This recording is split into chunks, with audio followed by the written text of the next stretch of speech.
vencedor de este extraordinario campeonato galego que tenemos aquí hoy en el centro galego de Pontevedra.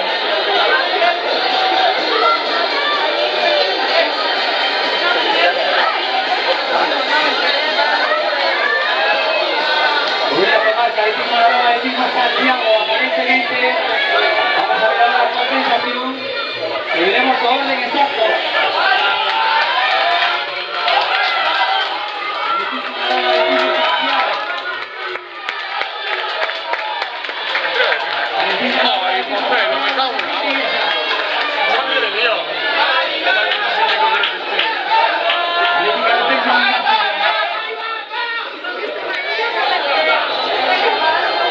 Está flipando Gabriel, pero... Son iguales.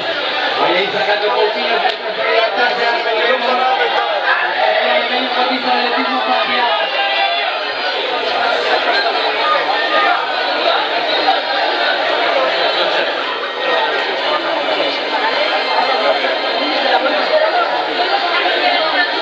ahí tenemos orden, el equipo Santiago, el equipo Narón, Colombia Camargo, el grupo Rodríguez.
Y ahora David lo va a hacer de puta madre, ya verás.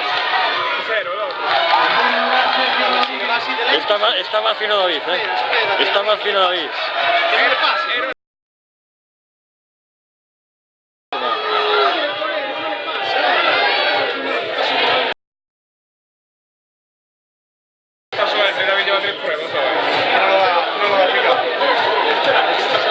A ver ahora. No, este año no. Lo que pasa es que David está cargado, Y vamos a ver David de la Fuente.